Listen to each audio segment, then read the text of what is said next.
All right, let's do this. Peanut, if you're staying in the room, no talking.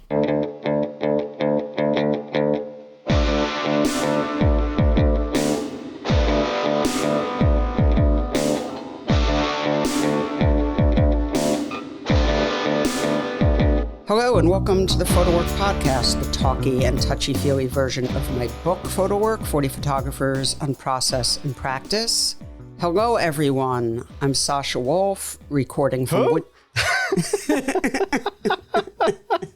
Who is this? Oh boy. My troublemaker is here. It has been a while. That's yes. Mr. Michael Chauvin Dalton. Hi, Michael. Hello. I did promise everyone on my show that we would be back, so I kept that promise. Here we are. I have to say, it's so great. I mean, obviously we talk IRL, but it's really, really great to be back with you on our podcast platform, recording, having our pre-record conversation about the episode. And yeah, we have a really amazing lineup, so we'll be able to get back to pumping out, whatever. Pumping out. The factory is reopened. I've been shoveling coal into the Let me furnace. just say, I think the pumping out is, there's been so much rain up here, and I've been extremely preoccupied with my sump pump. So maybe that's where it's coming from. Pumping out the water. That's. Oh, no. Okay. Yes. We're going to be able to get back to putting out. God, pumping out. That is just so bizarre. Episodes every 2 weeks, again, with a great lineup. We have Justine Kurland coming up, Donna Luxembourg, Sage Sohair, Mary Fry, a lot of great artists coming up. And today's episode was with the wonderful Harlan Bozeman, and we'll get to that in a minute. But anyway, yes, hello, and it's great to be back with you. It's great to be back with our audience. And I have to say that when I was recording with Harlan the other day, there's just like, for me, this is just a personal note, and I know having your own podcast, Real Photo Show, you relate to this, I'm sure. Like for me, when I'm engaged in one of the conversations while we're recording, it's weird how it's sort of different. I mean, I like to think I'm present when I'm talking to anyone or any artist, that I'm really engaged and I'm really listening. But there's something about the way we record where we're not in person, and I'm just sort of quietly sitting at my desk in my office with my headphones on, like I am now talking to you. And I can close my eyes very often and just sort of really listen to what the person is saying. There's something about the fact that we're not in the same space that gives me a sort of unselfconscious ability to just be completely there in the listening mode. And I really miss that very particular space. That it is a different way of engaging with people. And we all, like guest and hosts, we make efforts to be undistracted while doing it. And that really creates a whole different space. It is a very different way of engaging. And there's a bond that forms very quickly in these conversations, I feel like. No, without a doubt. We have some guests tell us sometimes they'd much rather record in person. And I have to explain to them why that's actually not, in my opinion, the better choice.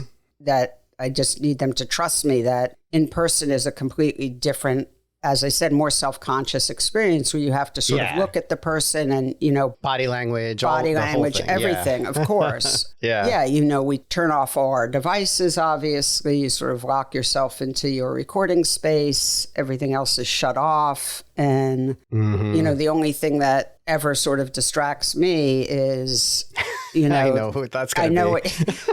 Either the happening or the fear of Peanut barking. But other than that, and she's behind me right now, so anything could happen. But usually when I record conversations with guests, Peanut is in exile. But when I record the intros with you, she's usually here, as she is right now.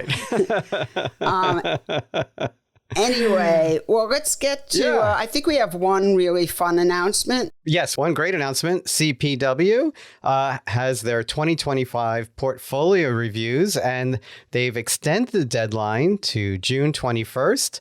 Not only is this a fantastic annual review, but there's a special guest this year, and that is our very own Sasha Wolf will be one of the reviewers. Yes, I will. And actually, I did do it last year also. And I, obviously CPW and I, the organization and the people who work there, particularly the people who work there, and I are, a very close working relationship and friendships with various folks there. And it's a pleasure. It's a pretty good lineup. Yep. It's a good lineup of reviewers. It's a pleasure to do anything with those guys. And last year was so wonderful. It was one of my favorite portfolio review experiences. So I urge people, if you're in New York City, it's a really easy trip. Yes, it really is. It's actually a lovely drive. It's a lovely drive. You can easily take a bus. You can take a train that doesn't go into Kingston, so you'd have to get picked up at the train station or something, but that's not a big deal. So it's very short, under 2 hours to get there. So anyway, please, if you've been thinking about it, apply. It's just a really lovely experience being in that beautiful space with the wonderful people. It's very, very relaxed. Beautiful new space. Beautiful new space. Oh, and let me just also say, I'm not going to list all of them because there are a whole bunch of exhibitions right now, but they just opened their summer exhibitions and they are incredible. I was there for the opening the other night, so I also urge people to come see the new CPW space that is filled with incredible exhibitions right now, including a huge collage show that Justine Kurland and her co-curator Marina Chow put together. It's just an incredible immersive experience, Big Larry Fink show. Anyway, a lot to see. So come on up to CPW and you will be rewarded with good vibes and great work. Yes, I failed to mention the dates of the actual reviews, which will be July 18th and 19th. And again, the deadline has been extended to June 21st at 11:59 p.m. Beautiful. Thank you, Michael. Getting back to today's show, what did you think? We haven't had a chance to talk about it yet. Well, Harlan is actually a friend of mine, so I really enjoyed listening to Harlan speak with you. There are two big bodies of work you talk about. The work he did about Elaine called Out the E, the town of Elaine, and of course, Failure to Appear. And, the way Harlan thinks about the people he photographs and the responsibility he has as a photographer is just bar none. He's got an incredible ethical foundation, and that is very clear in this episode. And he just thinks a lot about the importance, the influence, and the impact of his work and what it means to the people that he's photographing. And that is really admirable, really respectable. Yeah, and that's a big part of our conversation. So I think that anyone who has a practice where, hopefully this conversation will be really interesting to anyone because it really does touch on ethics and morality and a lot about process, but particularly anyone who has a practice that involves other communities, either their own or outside of their own, I think will find this episode particularly interesting. And I loved talking with Harlan, who I also work with, and it was really wonderful. Well, Michael, why don't we get to it? If you don't mind, please take it away. My pleasure. And here is your conversation with Harlan Bozeman.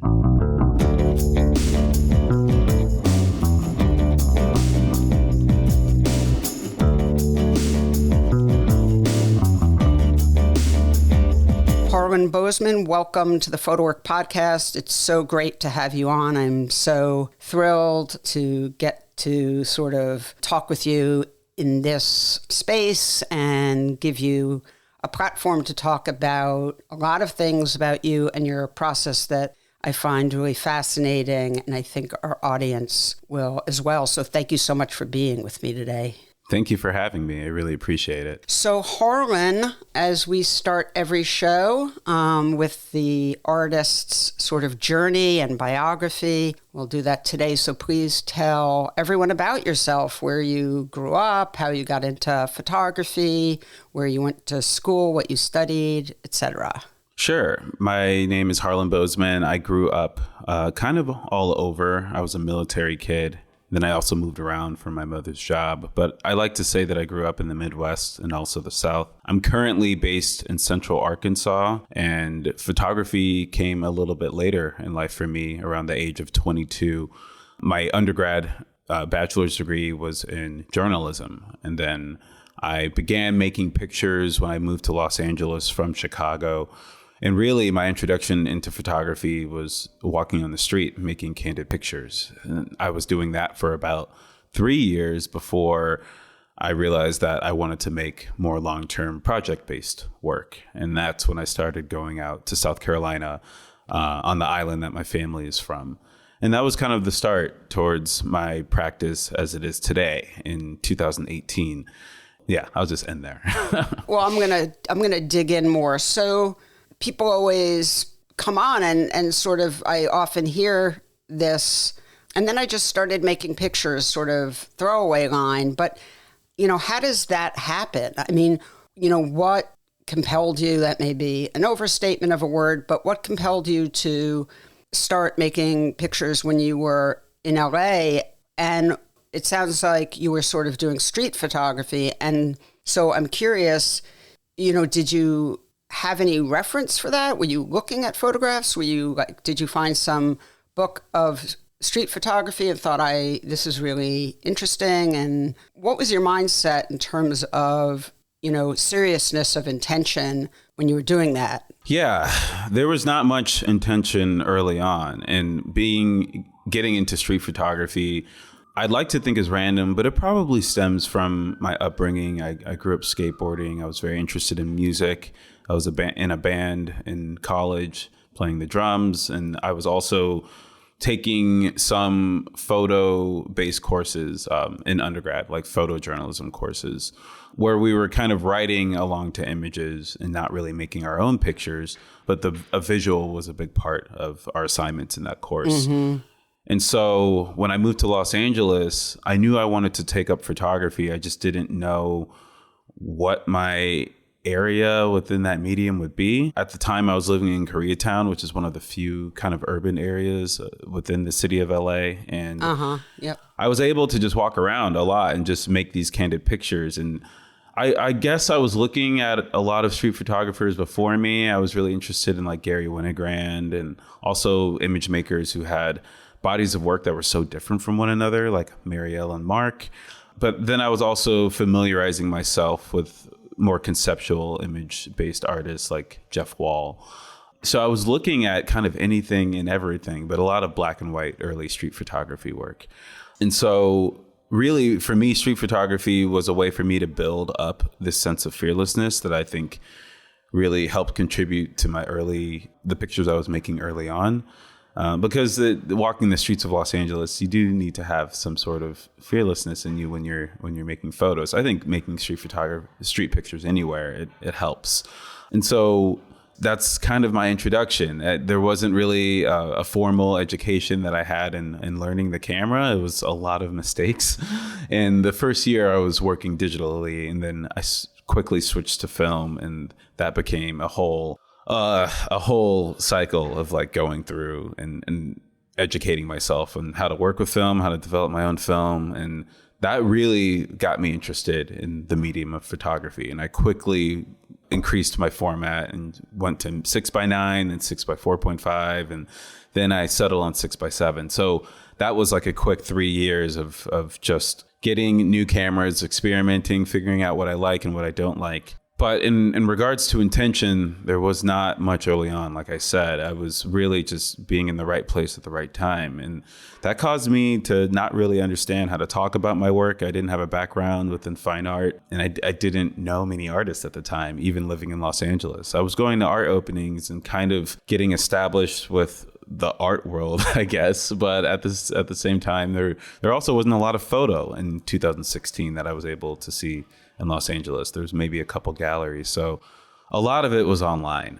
A lot of images I was looking at was online, and then also learning just how to work with the camera. It was a lot of self-guided education on YouTube. You said that, doing street work requires a certain amount of fearlessness. And I assume you mean that way of sort of the brashness that is required to a certain degree. I mean, it's funny because some people I know, focus on street work because they're quite shy and they don't want to engage. They're more comfortable just, I hate to use this word, but for lack of a better word, sort of stealing an image as they walk down the street covertly to some degree. But I also understand what you're saying or I think you're saying that also really requires a certain amount of chutzpah. Do people know that word? Anyway. And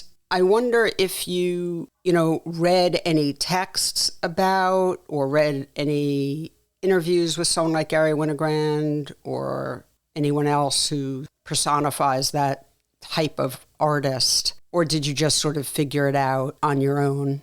Yeah, I want to say I figured out on my own, but I was inspired by like early videos from people like Gary Winogrand or Lee Friedlander, just seeing how they would work and how they talked about their work and viewed their practice. I think I was really interested in capturing spontaneous moments, but also not really, it was also moving in a way kind of lazy. There wasn't much dialogue or relationship being built, and there wasn't really a commitment that I had to have. It was just kind of fleeting in a way.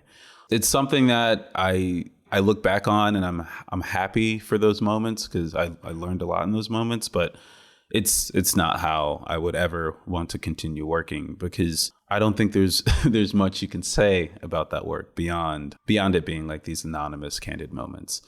Finding language for how I talk about my work really convinced me to leave street photography kind of behind. Yeah, you really have moved into a very different way of working. And I'll just say now, 10 minutes in, more or less, that you and I work together. So I do have particular insight, I guess, into your way of working and thinking about making work. I represent you very proudly. So let's talk about this next step where you go to graduate school, how you made that decision, where you went, and this next artistic chapter. Tell us about that. Yeah, the decision to go to graduate school was kind of sparked by a mentor of mine in Los Angeles at the time who inspired me to begin a project that I planned on doing maybe about 6 months later, but instead starting it then for an application towards graduate school. And that's when I began going out to my family's island in South Carolina called Wadmalaw. I knew I wanted to go to graduate school maybe a year prior leading up to that, but I didn't know what that looked like. I didn't know anyone who received an M.F.A. before. My parents definitely didn't go to art school, and not having a B.F.A., I felt in a way behind. I felt like there was this kind of in the know information that I just didn't have. And I didn't really know what art school was supposed to be like. I didn't know how critiques were held. I didn't know what reviews looked like. I didn't know how much mentorship I should be expecting. So grad school was kind of a two-part process. I went to Arizona State for one semester, and then I transferred to the University of Arkansas.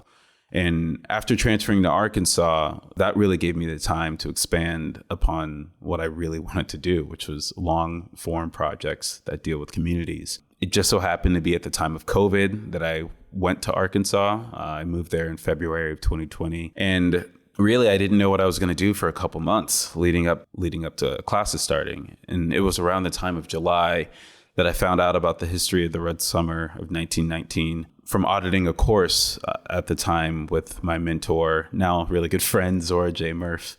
And it was in this course that I was auditing that I found out about this history. And I was shocked that I didn't know about it as someone who grew up in Arkansas. I was shocked that I didn't know about the labor issues within Arkansas, or also just the Red Summer of 1919 in general. And that's when I found out about Elaine. And it was this specific summer where you had Black men returning from World War I with a newfound sense of pride, having just fought for this country, only to return to a land that was not really ready for them. And so you had examples of racial violence all throughout the country, from Chicago to DC to Omaha, Nebraska, over 20 examples. And the main catalyst for each of these examples of racial violence was white mob violence. And in Elaine's specific case, this was the worst example throughout that summer in terms of lives lost. No one really knows how many people were killed in Elaine. And this is all finding out about all of this information before I started school. And so by the time I started classes, I knew Elaine was on my head. I just didn't really know when or if I should go out there. It took me about a little over 2 months to decide that I should make that drive. It's about 5 hours away at the time. And starting grad school for me was really going to classes on Zoom that first year. And so my introduction into an art program was kind of like being on my own and just going to classes and via my cell phone or laptop away from home. And really what I was expecting from graduate school, this was a time where I needed to take advantage. This being like my second round after transferring from Arizona State, I looked at this as really there's no plan B. Like, this is my only option. This is all I have going for me. And so when else in my life will I get 3 years to dedicate to my practice, 3 years of purely being driven by my motivations and by this project. And so it seemed like the right time to start it. And I didn't know how long it would go for. It's still continuing on. The decision to go to grad school is really because I wanted the mentorship. There was so much I didn't know and so much that YouTube or photo forums online could teach me. And I also wanted to be around other artists. I wanted to be around other people who are making work in different ways and have those discussions and those conversations. And I also wanted to build some sense of community because it felt very lonely being a photographer in LA, not knowing any other artists. So moving to Arkansas was a lot. It was returning to the South, returning to my childhood home, and then also returning to academia after being out of school for so long. But it was the right place at the right time. And looking back, it was probably the best decision I ever made. So I just want to fill in a few things for folks. The program, the M.F.A. program at Arkansas is a 3-year program, as you sort of mentioned, which is not that common, but really wonderful in terms of really being seeped in a full and long experience. And really an incredibly distinguished faculty. I don't know if you want to mention some of the faculty that were there at the time. Yeah, I was very lucky and fortunate to have amazing photo faculty. Zora J. Murph, Raina Young, Aaron Turner, and Rebecca Drolan were my faculty at the time. 3 out of 4 of those people are no longer going to be there this fall. So there's been quite the turnaround, but it was a really good time period to be at that school between 2020 and 2023. And yes, 3-year program for me was the way to go. I needed the extra time. The idea of producing a thesis show and doing as much as I did in graduate school within 2 years seems impossible looking back. So it was great. Yeah, it's just something for folks who are listening who might be thinking about graduate school to think about, that there is that option. I wish I could list the schools that had 3-year programs, but I don't know them off the top of my head. But it is an option. It's a different type of experience, obviously. I would also look at state schools as well in general, because those are usually the ones that are fully funded and have generous stipends. I would take a look at state schools. No, thank you. Absolutely. And, it's obviously, very difficult to be going to do something for one key reason being community, and then, arriving at the beginning of the pandemic and having to take classes online. I sort of wonder in some ways if without that, you might not have had the time to start this project on Elaine that's been sort of your anchor of work for the past however many years it is now, 5 years or something, which, it's sort of interesting the way these things shake out. I also want to just make clear that Elaine is in Arkansas.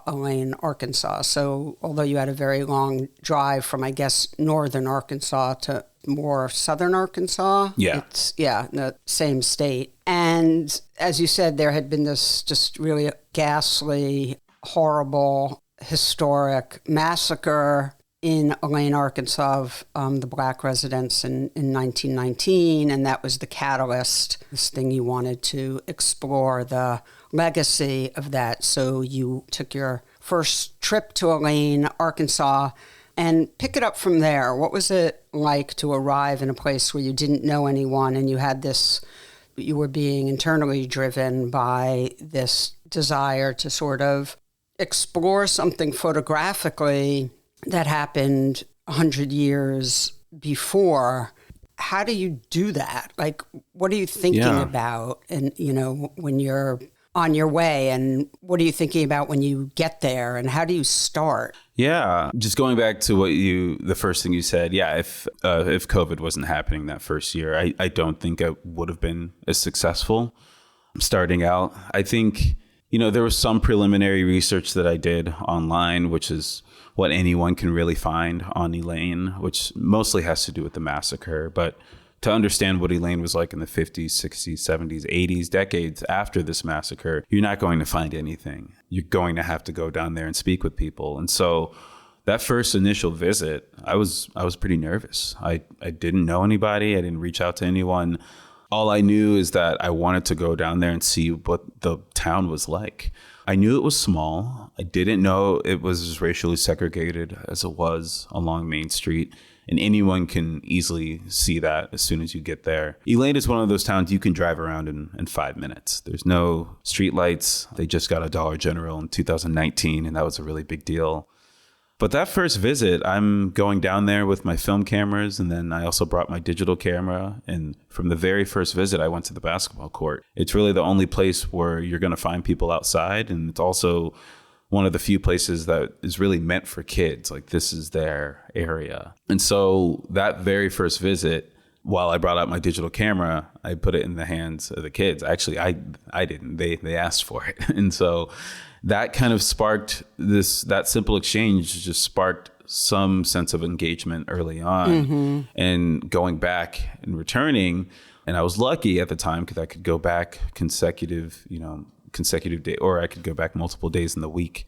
And at the time, and really, I always brought my digital camera, and they were using it from the very beginning. And I started bringing back prints that I was using in critiques and throughout school. And so every person, almost 5 years later, every person that is featured within Out the E has their print. They have some sort of 5x7, 16x20, some size version of their print. And that helped out a lot early on. But making work in Elaine was very similar to making work in South Carolina. It was kind of this domino effect where someone would introduce me to somebody, and then they would have me go talk to someone else. And then slowly I was meeting people that were a part of this community, elders and people that actually knew a lot of information that a lot of these kids really didn't. And I found out early on that a lot of the kids I was photographing alongside didn't know about the history of Elaine.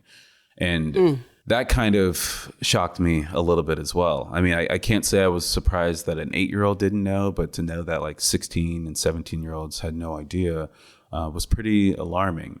But it also showed me a lot of the inequities that these kids have to deal with. Some that they know about, some not so much. Schools closed in 2005 in Elaine. And so when that happened, most of the working professionals in the town left.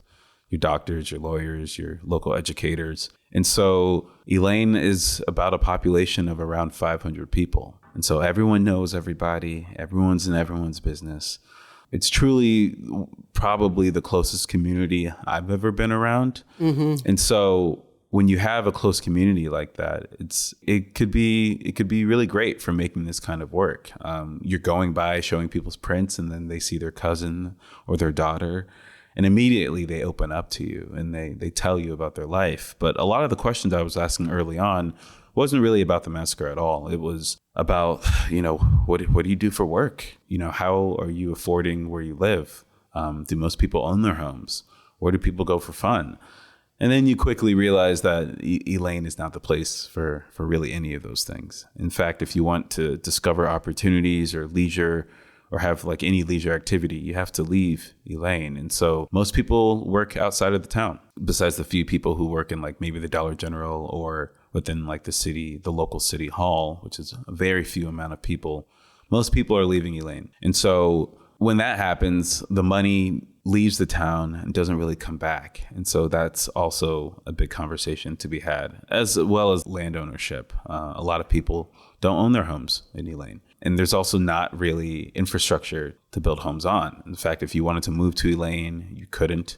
It's not possible for you. And also, if you wanted fresh food, you would have to leave and go to Helena as well. So Helena, about 35 minutes away, is like the big town in Elaine. Sorry, I don't want to go on a tangent here because I feel like I No, that's so okay. Much. I'm completely mesmerized.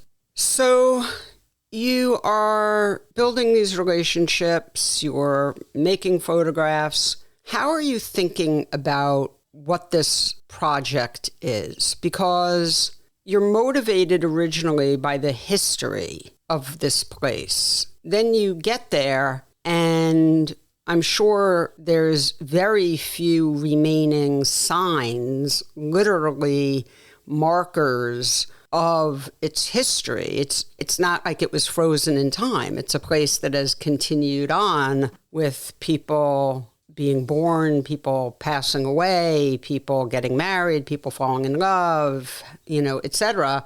So how do you think about what drew you there versus what is actually there now? And as you said, many young people don't even know of the history. So how do you think about the project as you're dealing with this reality of a living, breathing place that shows few outward signs or obvious signs of the very thing that drew you there in the first place? Yeah. I think it was the lack of information around this town, the lack of any sort of federal or state archive, and then also the lack of acknowledgement from my state, from Arkansas, around the massacre. And that's what drew me there. And then what kept me going back was really the people in this town, but also trying to understand how people in this town feel about it. And there's people there who want to talk about the massacre, people like James White or Viora Williams or Jermaine Jimerson. And then there's also people who don't really want to talk about it, like the local police chief, who is a black man who just thinks, we should all get over it. And then there's also people on the south side of Main Street who just think it's fake news and the numbers and the reality of what happened there is embellished.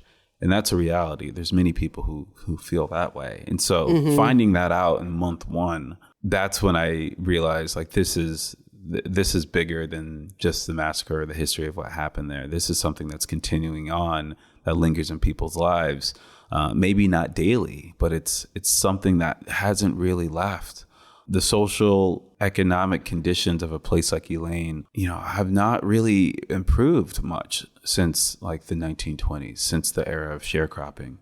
And so thinking about the actual realities today and only knowing this from firsthand accounts from people, that's what made me want to keep going back. And it's changed how I've thought about this project over the years. New information that I've learned changes how I feel about this work. What I knew in year two, I didn't know in year one. I didn't know certain things around who the land ownership in this town and who really owns what. And really, it's maybe 3 white families who own the majority of the land in Phillips County. And I also didn't know that Phillips County is one of the few counties in Arkansas that you can't look up the land records online. It's in the county courthouse, which is the same courthouse where 400 people were arrested after the massacre.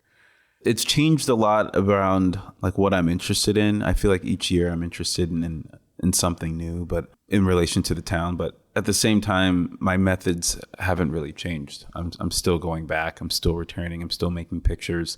And really what it looks like to make it work in Elaine is just being present and just kind of hanging out. So I like to think that the images aren't really what the work is about. It's about this collective engagement, how this town is reckoning with its history, but also building relationships and contributing to supporting justice and dignity and agency for people that have really never received that recognition. I don't claim to be able to fix or transform the realities of this place, but if I can use these images to bring attention on this place and also to try and help improve someone's life in a way that's actually tangible is really important to me. And that's I think this project can be a vehicle towards building something, whether that's resources, visibility, or also connections. Your commitment to the people of Lane and their circumstances that are extremely challenging is, I think, extremely moving, admirable, and complicated, because you are in the fine art world, and this project is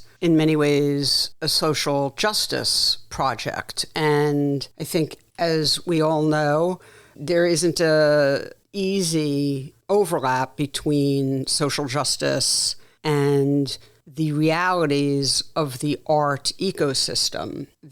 Although art obviously throughout history has been a very important part of social justice in many very moving ways, it's not always an easy balance. And I'd like to just say, and you jump in whenever you want, but that you have made the decision that I, as your representative in the art world who sells your work, completely support, to not sell this work to individual collectors. We make this work, and this is something that we've gone back and forth on a little bit in conversation, not because we've disagreed, but just in terms of, trying to figure out what actually is morally and practically doable. But really, the idea is to reserve this work for institutions such as museums. And very sort of obvious, I think, receptacle for the work is a book. And so we are talking about making that happen.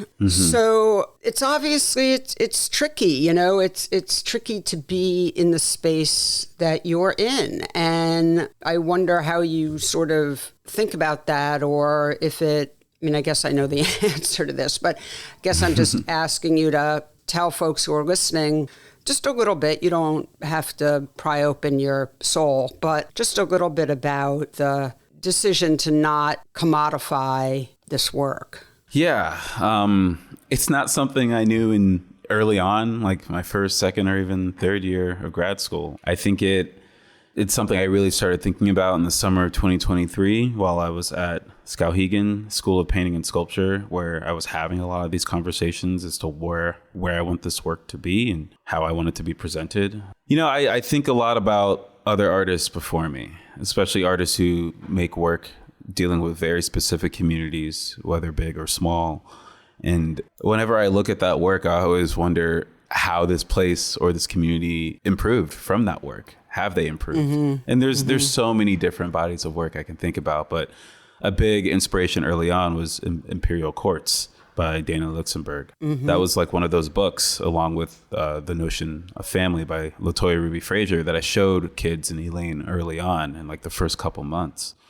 And I always thought about that specific area in Watts, because Dana had been making work there for like well over a decade. And I wonder how those images might have helped improve that community. But, not even singling out that specific body of work, I think about that with a lot of photographers who make pictures of people in specific communities. And I wonder if they're really ever even changing anything, and if that's even a concern for them. And I know the answer is it's not for most people, but I'm not trying to like change the blueprint for how people should make work.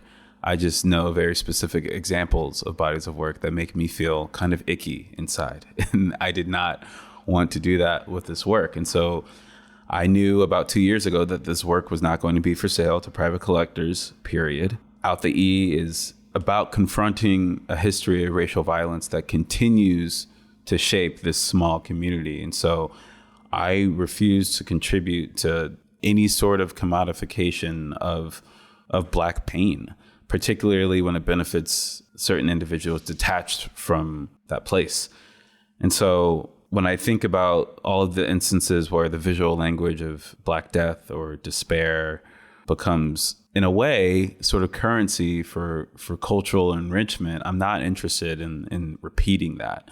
And whether that's the intention of the artist or not, like, I know once that work gets sold, you don't really have control over it. And I need to have control over where this work ends up, because it's not me in the work. I'm not in these photographs. And so if I want to be able to look back 10 years, 20 years from now, I want to feel good about what I did. And then I also want institutions to understand that supporting this work is more than just supporting the images. You're actually going to be, well, this is a conversation that you and I have had, and it's for something later, but it is also going to be supporting the town by supporting the work.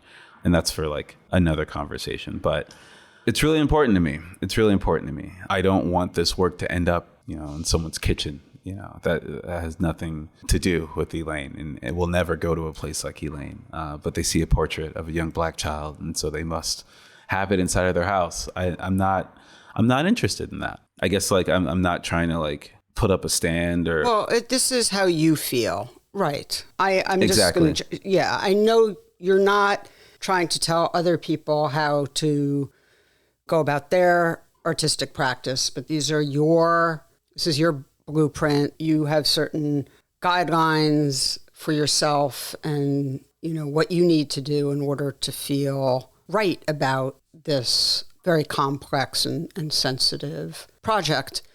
One thing I just want to sort of point out, I don't know whether you want to jump in here or not, but I think where it gets tricky, not about buying work and all that, that's not what I'm referring to here, but just about whether or not the people in the photographs benefit. What I would say Sure. is that is extremely difficult, right? Like, unless you're talking about a direct financial return, and that is something you are thinking about and you and I are talking about. And as you said, that's conversation can happen when you come back on the podcast, because it's something we're actively trying to figure out. But, how do the people benefit? And I will be having Dana Lichtenberg on the podcast in a few weeks. So, Oh, wow. Crazy time. And what I would say, just to add to open this up a little bit, I guess, is I would say that what's extremely important to remember is that, as difficult as it is to provide a sort of direct, tangible benefit for the subjects that you're photographing, there can be very clear, tangible benefit. Tangible may be too strong a word, but the benefit is often really to the people who see the work, because it is the people who see the work whose heart is open to people and communities that are different from theirs. If the work is complex and caring and generous, that is transmitted then to the viewer. And so, what I would say with a project like Imperial Courts is that I don't know what the benefit was for the people who were the subjects of the work, which I actually think is really an extraordinary project. But I say that as someone who feels very fortunate to have had some experience getting to know the subjects through these extremely beautiful and dignified and respectful pictures, which is what I think, as a white person who grew up on the East Coast in a city, who has spent very little time, but very, very little time in the course of my life in very impoverished Black communities in the South. I've been through some of those areas in my journeys through the country, but I have not sat in those areas for long periods of time. I'm not from there. What would I be doing there for a long period of time? Mm-hmm. And so my learning comes from work like yours.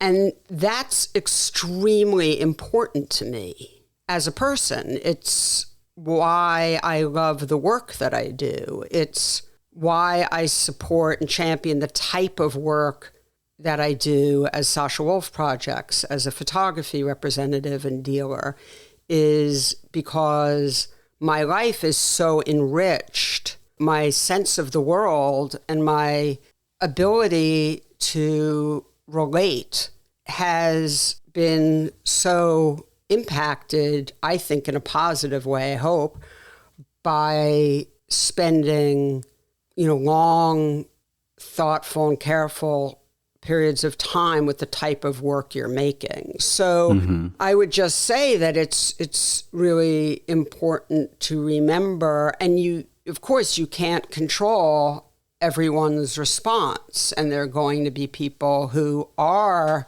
drawn to or fascinated by, as you said, Black pain in a way that feels unhealthy, inappropriate, bad, etc. But for all of those people, there are also people who are growing, right? So it's a complicated thing, right? That's all I'm saying. But it is, I think, what we hope for when we champion the type of work you're making. Yeah, that was well said. It's very complicated. I think when it comes to ownership of the photographs, like when I think about ownership, I just get very sensitive about the work. And that's not to say people don't own the work. A bunch of people in Elaine have the work, but it's you're the protector of that archive. Yeah, and that's something I kind of failed to mention earlier, is that in the first 3 years of making this work, I did view this as an ongoing archive that was supposed to be housed in Elaine inside of their Civil Rights Museum. And in the last 2 years, I've since learned that museum is not going to be happening, but the idea still sticks with me. Like this idea of an archive that in order to see in its entirety, you would have to go to Elaine to see it. And so the idea of individual people being able to own parts of this archive, I'm not interested in. But you're right. No, once the work is out in the world, there's little I can do about it. And I still think it's very important for other people to gain some sort of sense of awareness or being able to reflect or learn something new from viewing the work. I think that's very important. That's why I wanted to be within institutions all around the world, because Elaine isn't that specific. There's many Elaines everywhere, even outside of this country. Exactly. So I'm thinking of this one project as an example that could apply to so many different communities. And I think that's what's really important. Definitely. For me personally, I don't want to look back and think about how this body of work helped, accelerate my career or improve my career or put me into like the next step of my career, and it didn't help improve anything in Elaine. I would look at that as not being successful.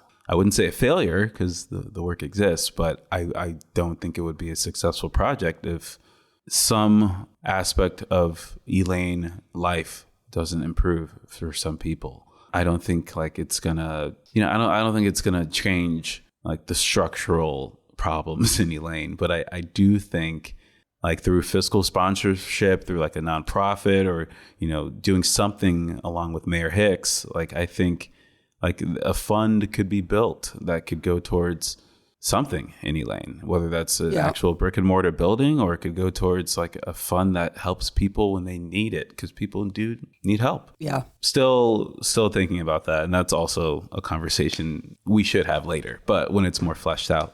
But no, you're absolutely right. Well, I know I don't want the work to be in private collections. I do understand that, public eyes on the work will just help. It'll help this place in some sort of way. More people knowing about this place and its history is an improvement in my eyes. So moving on from Elaine, and the name of the project is Out the E. Let's talk about what else was going on when you were in graduate school, which is obviously not that long ago, so is still going on now, which is Failure to Appear.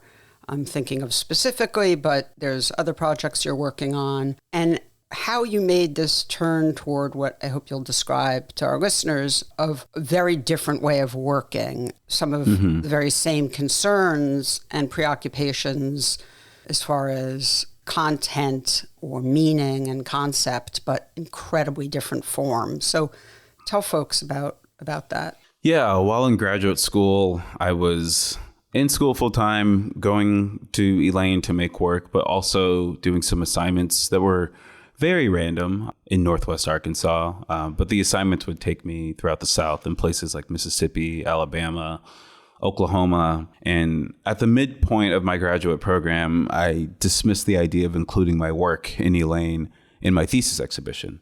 And I thought it was an obvious decision, given that Arkansas public schools do not educate students on the history of Elaine or the Red Summer of 1919.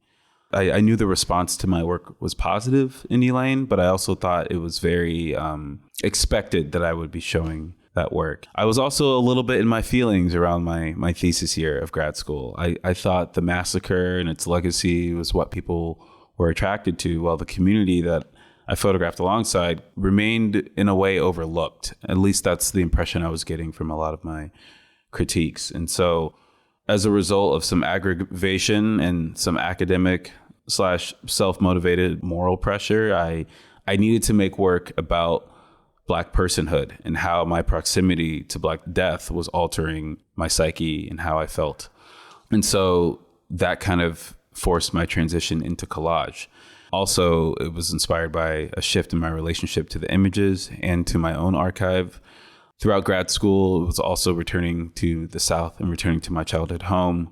And inside of that childhood home, I was surrounded by a bunch of images and ephemera that were from my parents' former life, well before I was born. And so I was kind of collecting a lot of this material around the time of my first year making work in Elaine. And I was just saving it on a hard drive. I was scanning a lot of stuff that I didn't really know what I would do with it. And so I was interested in making work that wasn't tied to a location, that wasn't tied to any specific history, because I thought that was in a way kind of limiting myself. But I also wanted to make work about my recent travels, about past work I had made in South Carolina, and my current experiences making work in Elaine, which was filled with a lot of physical and emotional labor. I was noticing a lot of similarities in making work in Alabama and Mississippi and in South Carolina. I was noticing similarities in the stories I was being told from different generations of people. And I wanted to make work that in a way framed a collective experience that Black people can relate to. So making work that dealt with the expansive movement of the Great Migration, making work that considered Black Americans' role in the U.S. military. And I was making work that was including a lot of stuff that I was dealing with on the road, whether that was in Elaine or other communities as well. And at the same time, dealing with these feelings, I was also dealing with these objects from my childhood, this ephemera from my parents that I was newly discovering. And so I needed to find a way to reconcile all of this material. And for me, I don't consider myself a collage artist by any means. By the time my thesis show opened, it was sourced from material I was dealing with for at least 3 years at that point, that I was just kind of sitting on, trying to figure out where it fit in. So Failure to Appear, by working with collage and photography, was a way for me to attempt to revise my history by producing artwork that functions to encourage everyday acts of refusal, and that reflects the precarious state of Black life then and now. And so looking back at the Gullah Islands of South Carolina and Georgia, thinking about the incidents surrounding the Red Summer, and just 2 years later in Greenwood District in Tulsa, Oklahoma, thinking about more modern histories like the MOVE bombing in the 1980s in Philadelphia. There's so many examples of Black people succeeding in solitary, and that disrupts the establishment. So let me ask you about, I understand from what you just said why you started, working in this new form of collage. You and I have had this conversation. I find a lot of the collage work very opaque. I don't know if it's because I'm white, if it's because I'm from the North, if it's whatever, a million different reasons. I don't know, I'm just being very candid, if, I'm missing clear references in the work, or if the work is indeed quite opaque. Out the E in that type of documentary work, of course, all good work, all good photographic artwork is filled with ambiguity, right? That's what makes it art and not a postcard. It is multi-layered. So I don't want to suggest that Out the E is easy to read. That would be a ridiculous statement. But there's certainly way more things, I think, if two people were looking at a picture, we would agree that we see, even as far as concept or feeling, than looking at the work from Failure to Appear. And I wonder, A, if you agree with that, and B, if you do, how does an artist get comfortable with the idea that the work they're creating is quite challenging to read? Yeah, I do agree. I definitely agree. I think it's been a shift within my practice, making work and Failure to Appear. I think for me, I wasn't interested in making work that aligned with any specific history. And I wanted to make work that it's kind of hard to decipher what the history or the identity that the work might align with. Is that an emotional pushback, do you think, against the Out the E work? I mean, I just wonder if you were in some ways emotionally exhausted from the literacy of Out the E, and so you went into a space that was sort of more emotionally guarded. And at some point in every podcast episode, I think I start playing the role of psychiatrist.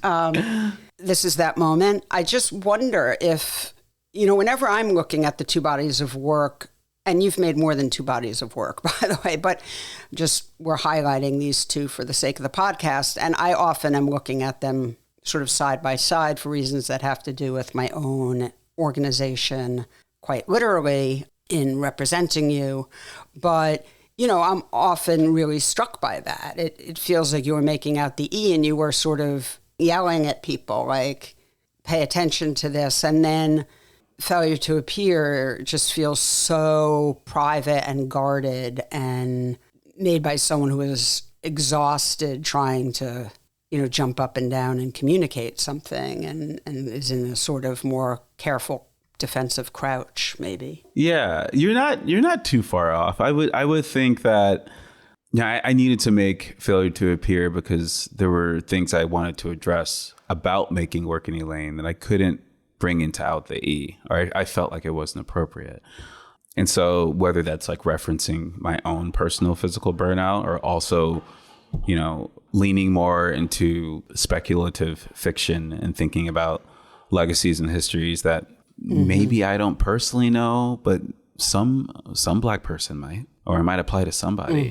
And then also thinking about those objects that I was kind of refamiliarizing myself with in my childhood home. So like using all of those things, I did want to make work that that kind of spoke to the experience of making work in Elaine. Yeah, I guess it wasn't like I was very prideful of Out the E early on. I knew its importance to me, but at the same time, I felt like maybe not everyone understood what this work was supposed to be about or what it could be or the significance of the work, which sounds a bit cocky, but I truly believe it's very significant, the project. And so it was a reaction to a lot of those things. But also, also being in school and feeling like I wasn't really in an environment that supported Out the E, definitely from my photo faculty, but like just being within academia within like the scheduling of academia, like the certain questions I was getting early on would frustrate me. Even at the end, like towards graduation, I was getting frustrated by how some people viewed that work and what it was supposed to be like. And so I knew I didn't want to show that work in my thesis show. And so I don't know if Failure to Appear would have been such a specific project if it wasn't for those circumstances, but I wanted to lean more into the imaginary than fact. And so that's kind of where I was thinking about Failure to Appear. Yeah. I didn't want to think about a specific event, a specific history. I wanted to lean more into legacies that might have happened or might not have happened, but it can contribute towards a collective Black identity if there ever is one. So that's what I was interested in, and using images I made in Arkansas and throughout the South, images from South Carolina. There's a lot of different images that are within that body of work. Yeah. Sort of reminds me of like a writer, a nonfiction writer who sort of spends years in a very emotionally challenging place writing a book, a nonfiction book, and, you know, the pressure that comes with that to the subjects, of course, and then being exhausted and, you know, writing a book of poetry after or something. Right.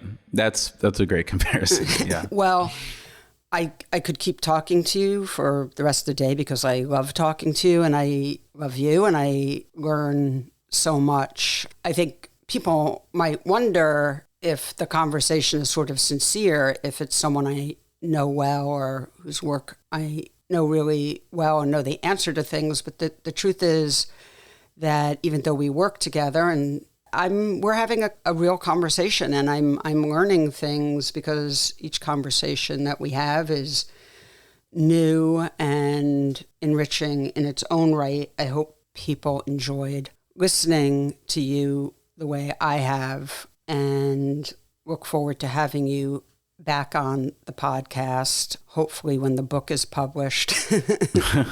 Definitely. I am a big booster for this being a book, and something we're really anxious to get done.